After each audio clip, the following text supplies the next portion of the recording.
I'm Trudy Kerr, and welcome to The Interviewer.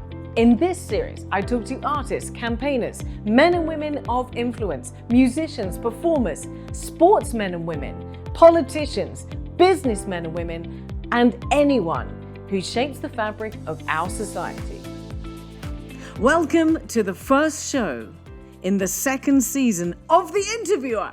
But now we're not only on radio, SoundCloud and Spotify, you can also catch the highlights of the show on our dedicated YouTube channel. And even see what myself and my guests look like. Today's guest is a legend and needs little introduction. Ivan Grech is one of Malta's longest standing names in the music scene. This singer-songwriter has had an outstanding career both as a frontman for an award-winning band, Winter Moods, and an independent artist. Ivan has performed with Bryan Adams, Elton John, Enrico Iglesias, Maroon 5, Akon, Fish, Deep Purple, and many more. But as most would know, right now, Ivan has taken a seat as a judge with X Factor Malta, and it's getting exciting in the series because we're heading towards the live shows with his finalist girls, how do you say this? Timea Far? Shauna and Lisa. Yeah, they're amazing. They're just amazing. Hello, everyone, first of all. It's nice to be on your program again. Well, yes. I mean, I haven't seen you for a while. It's been a while, and it's always nice to catch up with you. We've actually had quite a lot of adventures together doing all sorts of things. Yeah. But first of all, how are you and how much fun are you having on X Factor right now? Because every time I see anything of you, you look like you're having the best fun in the world. Well, it's an exciting journey. I've always had my doubts about. I never liked judging. It's a principle that I used to take. In fact, I've regretted most of the invitations before, even to X Factor before, because I just. This is not the first time you were invited. No. So, but before, and it's a principle I had that you have to judge colleagues. You have to judge colleagues about what they're doing, and what they're doing there at that moment is the time of their life. It's the moment of their life. And then there's me who's going to say, yes, no, blah, blah. But then I was convinced, because we're actually mentoring the newbies. We're actually mentoring new names who have, a path in front of them to the future. So that kind of switched on something, say, oh, all right. So I can pass on my experience, my ways of performing, my ways of connecting with people on stage, and my ways of projecting the emotions of song to these, upcoming artists. So that kind of turned my thoughts to, okay, maybe it's time to do this. And then, we stopped for 2 years. We didn't have much to do for 2 years. And X Factor is X Factor, And I said, okay, I think I'll go for it this time. And I've had a blast till now. Beside, obviously, the moments where you have to send people home. I didn't enjoy that part that much because, as I said before, is the part I hated, and the part that why I always refused to be a judge is because you're saying no to someone who gave his all. So you're not a hard-ass Simon Cowell? No, definitely You're not. a big, soft, squishy Howard or... No, it's me and Dira and Howard and Philippa. So... You were in the soft, squishy camp.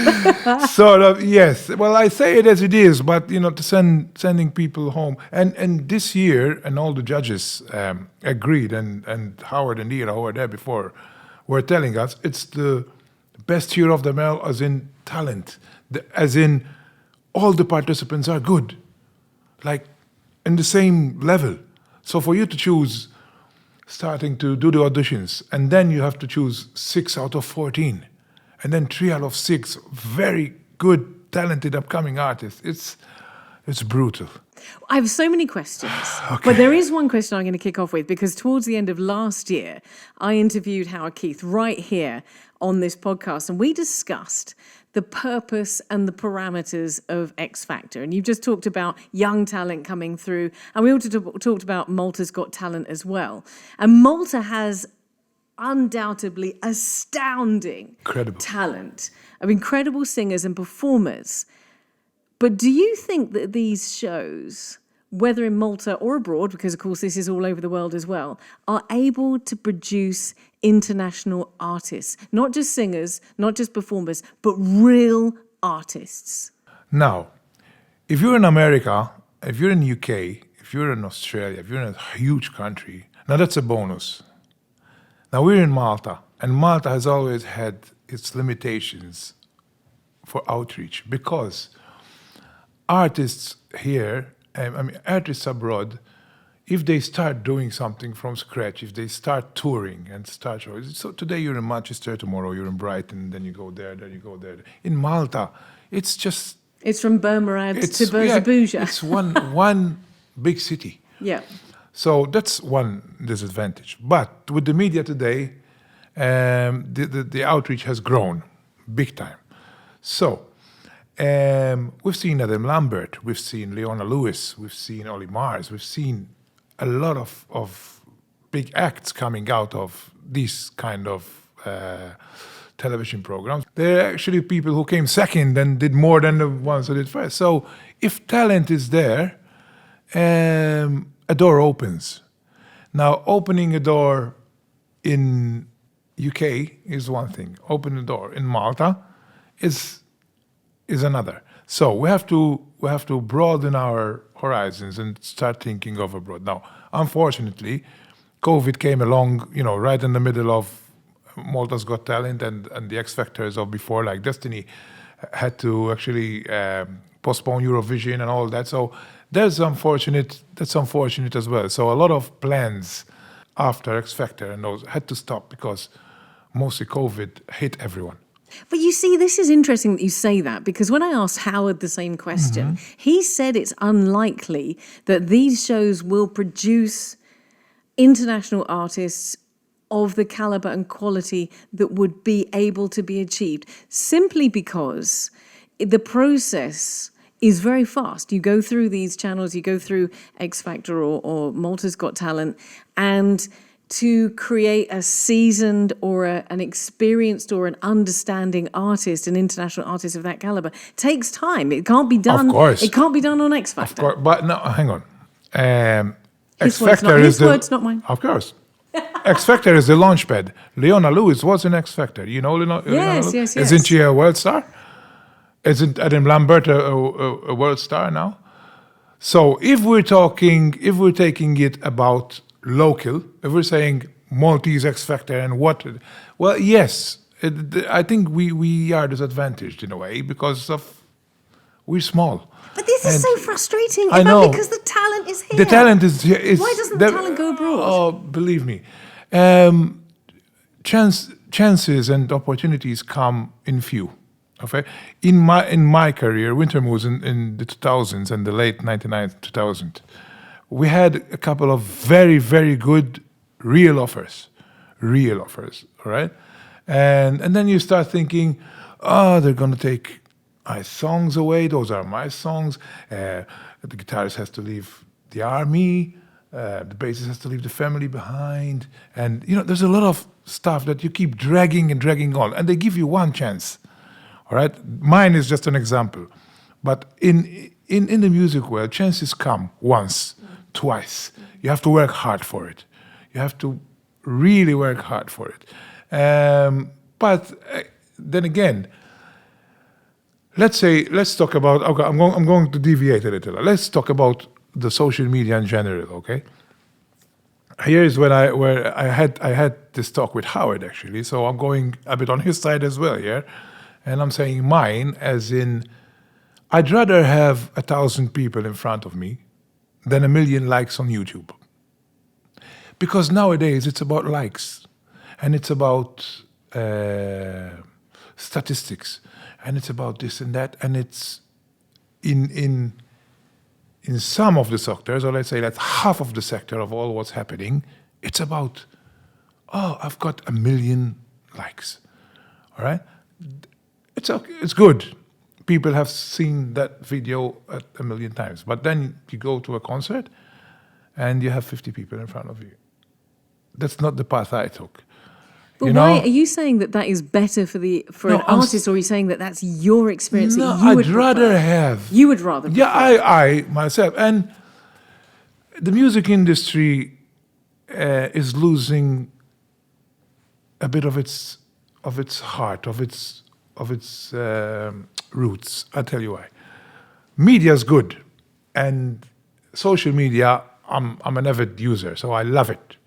But um, I'd stand in a room with my band and spend a week in a farmhouse with just us and nothing else to the outside, and create music that way together. You know what I mean? And do it again, again, again. Go to the studio, go to this. Nowadays, it's happening that some of the work it's like being done at home. And I'm not saying it's good or bad. I'm just saying that it's quick, it's fast. Let's create singles. Go another one, another one. Albums don't exist anymore. They're just on Spotify. I used to buy an album, and the album is the journey of the artist. It's not just one song on Spotify. You hear Ed Sheeran today, who is a great artist and very talented, but song after song after song after song. It's about the charts. It's about exposure. It's about, with us, especially in Malta, overexposure hurt. We needed to do the album, to follow it up with performances, which is Malta. So if you do 3, 4 big ones, you can't do much more than that because we're what we are. Same audience every now and then. Now we've managed to do 10,000 Don Fossos, which is something we never dreamed or ever thought we could achieve, because it was impossible in our minds, and we managed that. But that was a peak. So you mentioned 2 processes of which I've spoken to guests here on this show.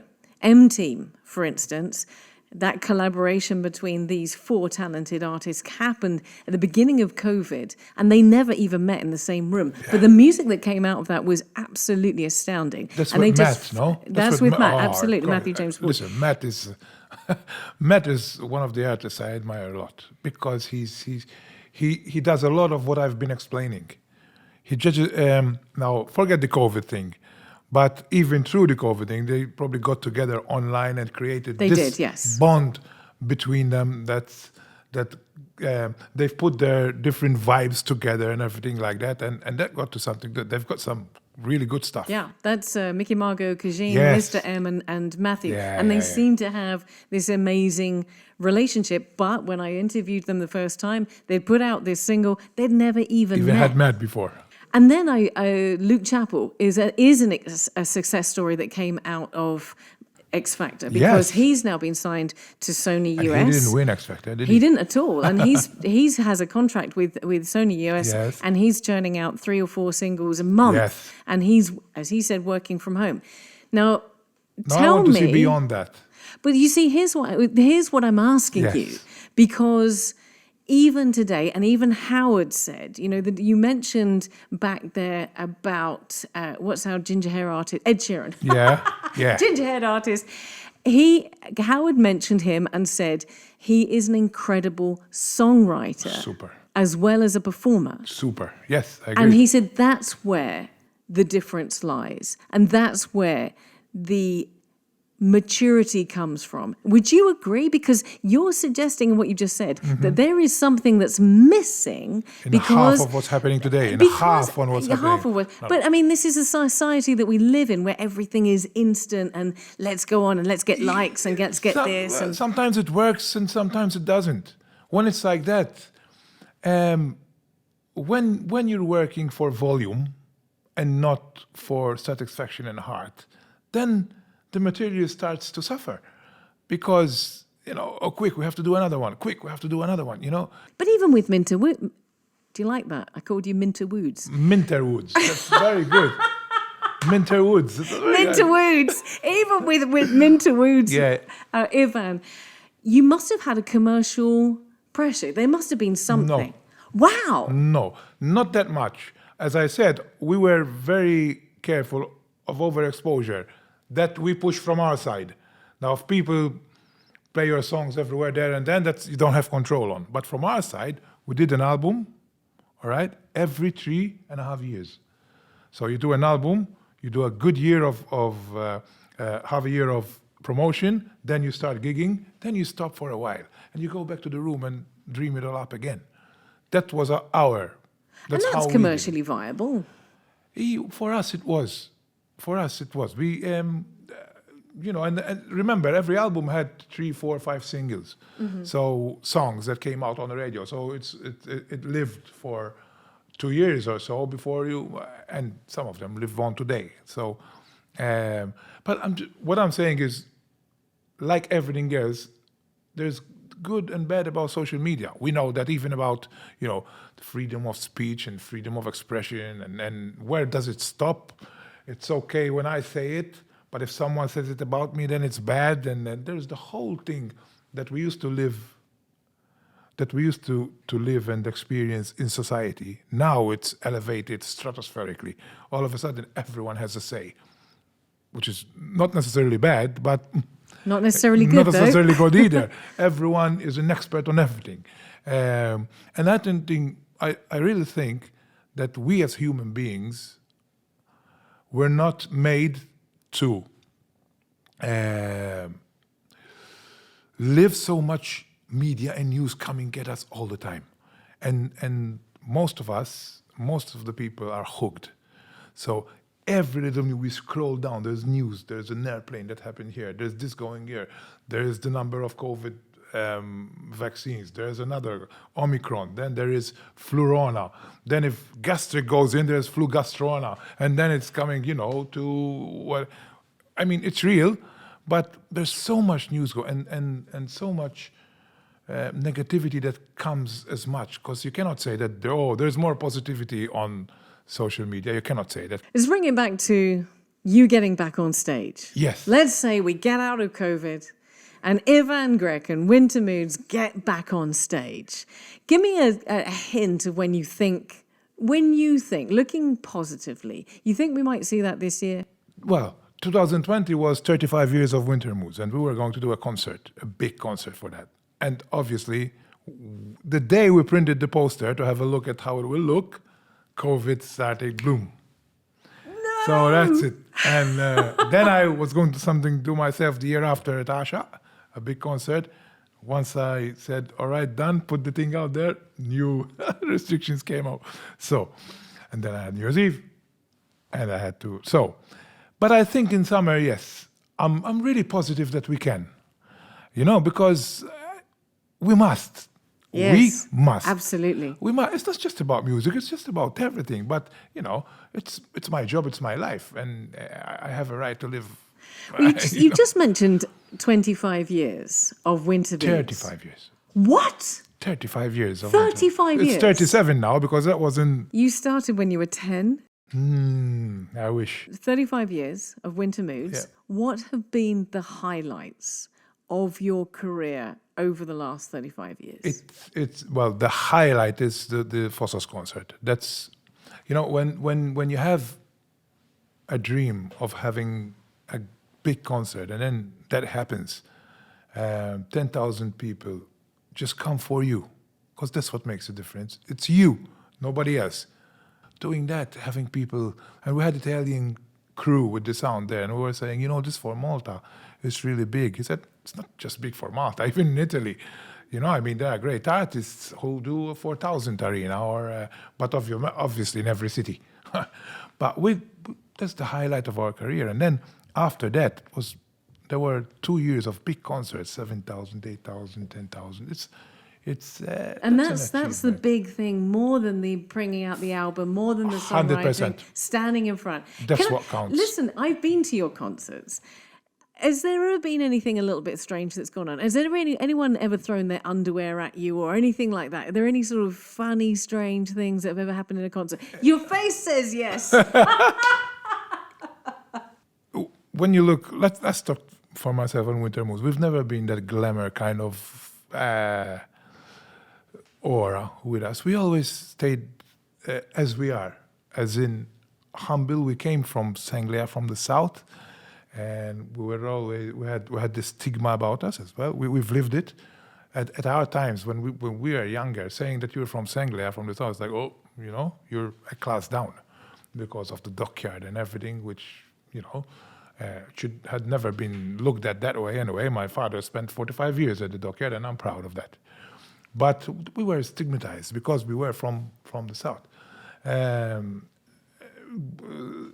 small city, that's how we were brought up, and we knew each other since we were young, and we never sort of felt that, we are now stars or anything like that. We've never felt, which is an advantage and a disadvantage in music, because some people go further because they bullshit their way through.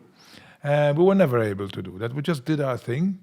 We did the music that we liked doing, and at first we were also trying to move away this is Maltese, so play it. That shouldn't be. This is our album. If it's good, play it. If you think it's not, don't. But look, it's great to talk to you. And I have a feeling that 2022 is going to be a turnaround. It's going to be a recovery year for the world. Let's think and that for way. Malta and for the music industry. Yes. I'm thrilled that you're doing this with X Factor. I love seeing you there. You bring an energy and a soft squishiness that the show really needed. But I do want to ask you one last question. For the sake of a little flutter, who's going to win X Factor? I need to put some money on it. Who's going to win? There's a lot. I honestly cannot answer that. come It's on. the year where no judge can say it. Howard would have told you the same thing. It's the year where there is no, it's probably Harold. You can't help me put a flutter. They're so good. And you know what? When we had there were a couple of these two might, then the Chair Challenge came on.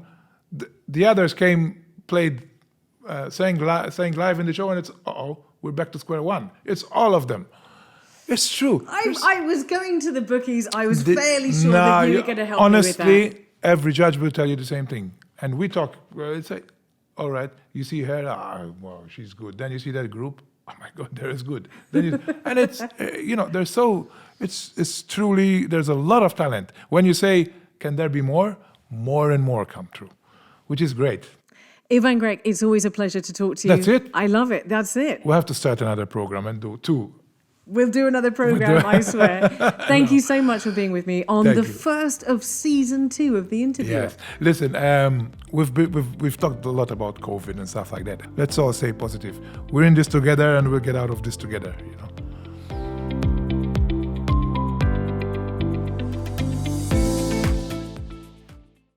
For those willing to change the world one step at a time. For those dreaming of sustainable living. For those striving to find a healthier balance.